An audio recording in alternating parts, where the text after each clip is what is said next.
की आवाज़ सुनिए। नमस्कार साथियों, मैं हूं हेमंत योगी और आप मेरे साथ देख रहे हैं क्रिएटिव एंड सोशल न्यूज। आज हम नव संवत्सर और हिंदू नव वर्ष के उपलक्ष्य में आज एक ऐसे व्यक्तित्व के सामने हैं जो एक शासकीय शिक्षिका हैं, साथ ही सेवा भारती का जिन पर जिला का दायित्व है, राष्ट्रीय स्वयंसेवक का विभागीय दायित्व है और साथ में ही अखिल भारतीय रघुवंशी समाज की वो भी अशोकनगर जिला की जिला अध्यक्षा हैं। दीदी, आपका बहुत बहुत स्वागत है। धन्यवाद। आज हम बात कर रहे हैं कि जैसे कि पूरा विश्व हमारी भारतीय संस्कृति को मानता है, जानता है। हमारी सनातन परंपरा पूरे विश्व को एक वसुधैव कुटुंबकम में बांधे हुए है और इसी को हम लगातार आगे बढ़ाते जा रहे हैं। हमारा सर्वधर्म समभाव का संदेश रहता है और इसी के पर्व को आज हम पूरे वैश्विक स्तर पर मना रहे हैं, जिसका नाम हम आज संवत 2078 के रूप में मना रहे हैं। और आज की ऐसी कई ऐतिहासिक तिथियां हैं जिनके बारे में आज हम दीदी से जानेंगे। दीदी, तो आज का दिन हमारा जो हिंदू नववर्ष का है, इसके लिए हम मनाते हैं, तो क्या इसकी शुरुआत का पृष्ठभूमि रही है, कहाँ से इसको हम मानते हैं? चूँकि हमारी वैदिक परंपरा सनातन है, लेकिन फिर भी हमको एक जानकारी के लिए ऐसे कुछ बिंदु हों जिनके बारे में हम सभी युवा पीढ़ी जान सके, आज का समाज जान सके।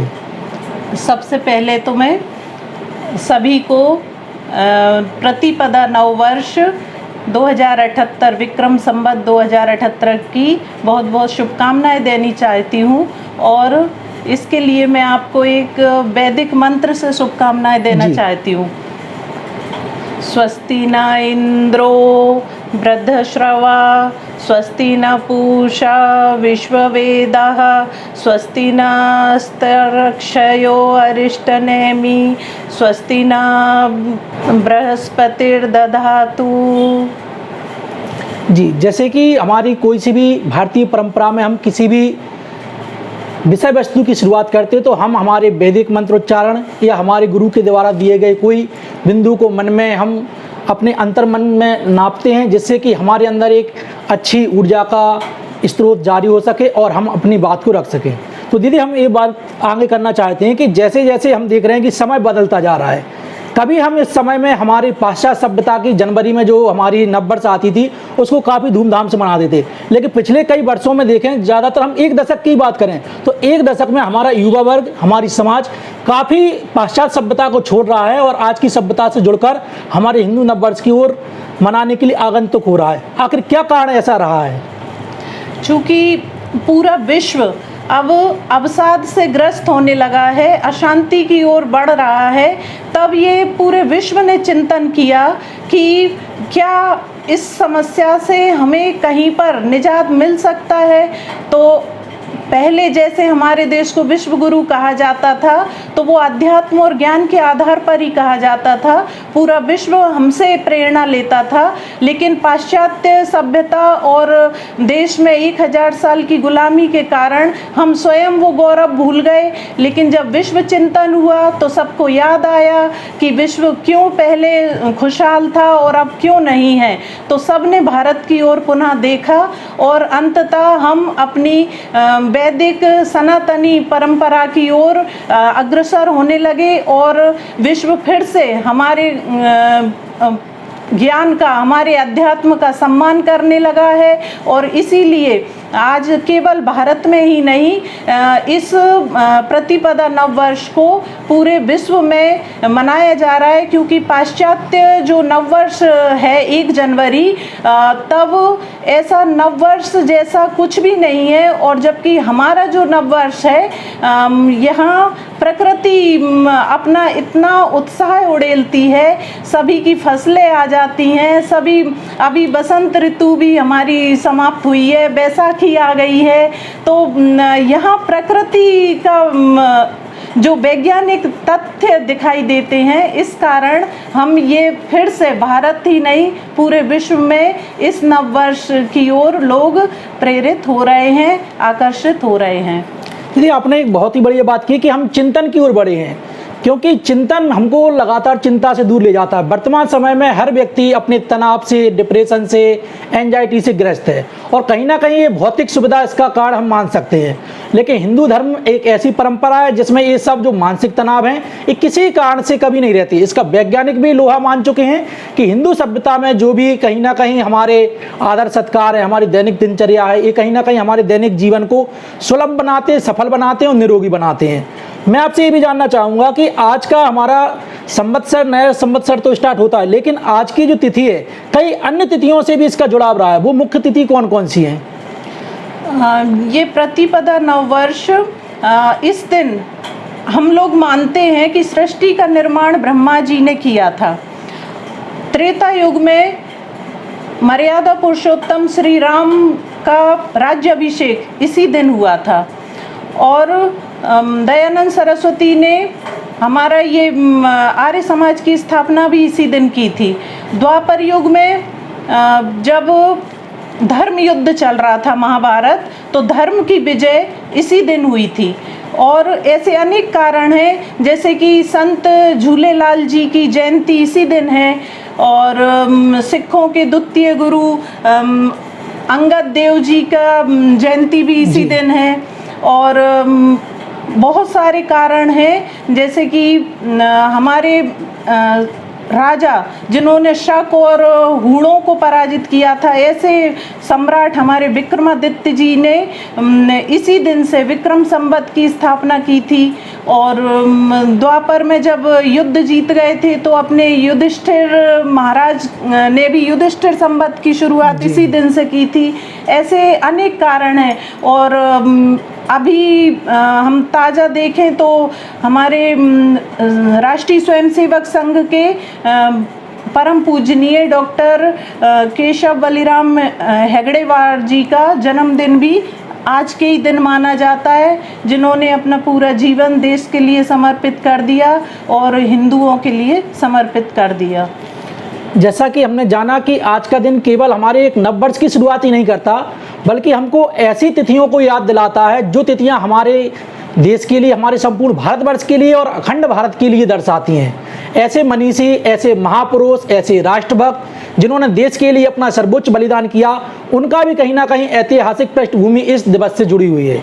इसलिए हमको नए साल के साथ साथ हमको हमारे पुरातन समय में जो हमारे ऐसे मनीषी हैं, महापुरुष हैं, उनके बारे में भी जानने को मिलता है।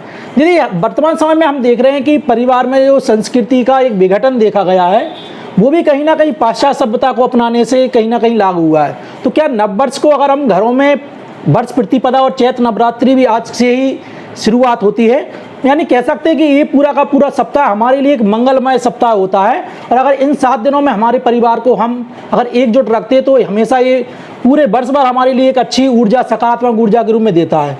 तो क्या ऐसे घरों में हमारे लिए आपस में एक दूसरे के साथ मिलकर बात करनी चाहिए, एक दूसरे के साथ ऐसा व्यवहार करना चाहिए जिससे कि नववर्ष के साथ साथ हमारा एक सकारात्मक माहौल बने?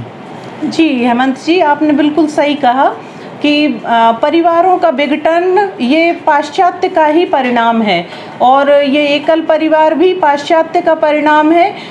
कुछ यदि हम अपवाद छोड़ दें कि किसी कारण से सर्विस वालों को बाहर रहना पड़ता है, परिवार से दूर रहना पड़ता है, ये कारण अगर छोड़ दें और देखने में तो आता है कि एक ही शहर या एक ही गांव में भी पूरा परिवार साथ में नहीं रह रहा है, तो इसका कहीं ना कहीं कारण पाश्चात्यीकरण ही है। तो जैसा कि आपने कहा कि क्या हम इस नवरात्रि महोत्सव को परिवार में संवाद का स्वरूप भी दे सकते हैं, तो ये बहुत खुशी की बात है और होना भी चाहिए। इस उत्सव को हम सब मिल के मनाएंगे, क्योंकि तभी लगेगा कि हाँ नवरात्रि महोत्सव मनाया जा रहा है। और हमारी आराध्य शक्ति का जो हम सब आराधना करते हैं दुर्गा माँ की, तो माँ अपने आप में एक अद्वितीय शब्द है और माँ चाहे तो परिवारों का विघटन रुक सकता है। माँ माने स्त्री भी माँ होती है, केवल वो आराध्य शक्ति ही नहीं, हम सब भी माँ है, और हम यदि चाहें तो परिवारों का विघटन रुक सकता है। तो आराध्य शक्ति की आराधना यानी कि हम स्त्रियों को अपना तेज, अपनी शक्ति जागृत करने का ये समय होता है, और हमें ये विचार चिंतन करने का भी समय होता है कि कहीं हम स्त्रियों से तो कहीं चूक नहीं हो रही है। जी, इस बार हम देख रहे हैं कि कोरोना महामारी एक वैश्विक महामारी के रूप में उभर के आई है। कारण इसका कुछ भी हो, सभी अपनी अपनी भूमिका में इसको दूर करने के लिए लगे हुए हैं। लेकिन हम ये भी आज देख रहे हैं कि हर साल हम इस नववर्ष प्रतिपदा को एक अलग ही माहौल में मनाते थे, लेकिन इस वर्ष हम सभी लोग अपने अपने घरों में सुरक्षित रहकर इस नववर्ष प्रतिपदा और नवरात्रि का महोत्सव मना रहे हैं। लेकिन सामान्य रूप से हम इस प्रतिपदा को किस रूप में मनाते आ रहे हैं, हम इसकी कैसे तैयारी करते हैं, कैसे धर्म ध्वजा को अपने घरों पे लगाते हैं और किस प्रकार इसका निर्वहन करते हैं? जी बिल्कुल, नव वर्ष के दिन जैसे कि सभी के घरों पर धर्म ध्वजा का ध्वजारोहण किया जाता है। आज हमने भी अपने इस कॉलोनी में धर्म ध्वजा का वितरण किया और सभी के घरों पर धर्म ध्वजा का आरोहण किया गया है। और चूंकि ये काल वैश्विक महामारी कोरोना काल चल रहा है, तो इसलिए हम लोग सामूहिक कार्यक्रम नहीं कर पा रहे हैं, लेकिन अपने अपने घरों में रंगोली बनाई महिलाओं ने और अखंड ज्योत जला रहे हैं, माता की आराधना कर रहे हैं, कोई सुंदरकांड कर रहे हैं, कोई रामायण का नवान पारायण कर रहे हैं, कोई दुर्गा सप्तशती का पाठ कर रहे हैं। तो सब अपने अपने घरों में माता की आराधना चल रही है। और चूंकि पहले बहुत धूमधाम से जुलूस भी निकलते थे, झांकियाँ भी लगती थी, बहुत कुछ कार्यक्रम आयोजित होते थे, महिलाएं डांडिया कार्यक्रम भी करती थी, वो सब इस बार नहीं हो पा रहे हैं। तो कोई बात नहीं, इस बार हमको ध्यान लगाने का समय मिल पा रहा है, चिंतन करने का समय मिल पा रहा है, इसको भी हम सकारात्मक ले सकते हैं। समय ही ऐसा है कि हम सबको अपने घरों में सुरक्षित रहना है, क्योंकि कोरोना का संक्रमण पूरे हमारे देश में ही नहीं पूरे विश्व में एक अपनी दूसरी रफ्तार को पकड़ते हुए आ रहा है। तो जैसे भी हम अपने घरों में हमारे नव संवत्सर को मना रहे हैं, जैसा कि मैं आखिरी आपसे सवाल पूछना चाहता हूं कि वर्तमान समय में युवा लगातार नव भौतिकवादी या संसाधनों की ओर बढ़ता जा रहा है, लेकिन कहीं ना कहीं उसके लिए हानिकारक भी है। तो आप एक विभिन्न जिलों में विभिन्न दायित्व भी हैं, आपके मातृशक्ति के रूप में भी हैं, सेवा भारती के रूप में भी हैं, और आप उससे बढ़कर मैं मानता हूं कि आप एक शिक्षिका हैं। तो शिक्षिका के रूप में आप अपने स्टूडेंट को और जितने भी स्टूडेंट के साथ साथ जो ऐसे छात्र छात्राएं हैं जो भले अध्यापन से दूर हो गए हों, उनके लिए क्या शिक्षा देनी चाहेंगे या आप उनके लिए क्या संदेश देना चाहेंगे? सभी युवा वर्ग को, चाहे वो छात्र छात्राएं हों या अध्ययनरत ना हो, सभी को लिए मैं संदेश देना चाहती हूँ कि बच्चों, आपका भविष्य सभी का उज्जवल हो, इसके लिए आप अपने सनातन धर्म की ओर लौटिए, पाश्चात्य का अंधा अनुकरण ना कीजिए, क्योंकि उससे ही हमने आज ये वैश्विक महामारी को आमंत्रण दे दिया है।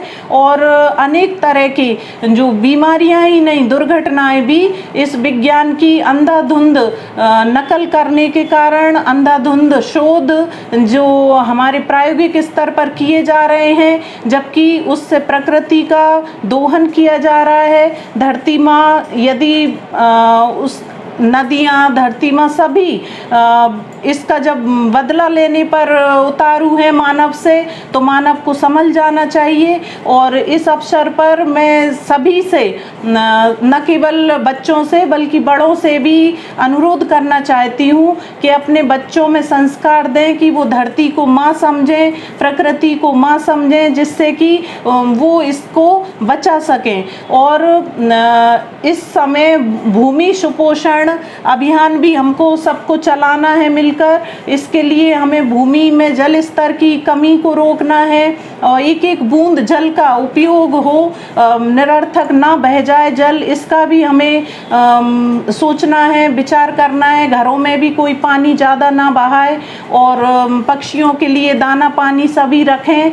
और वृक्षारोपण करके हम इस धरती माँ के प्रति कृतज्ञता व्यक्त करें। इस तरह के विचार हमारे जब युवाओं में, हमारे बच्चों में आएंगे, तो तो फिर निश्चित ही फिर से भारत विश्व गुरु बनेगा और हम सब सुखी होंगे, प्रकृति हमारी सहायक होगी और हम इस तरह की महामारियों से बच पाएंगे।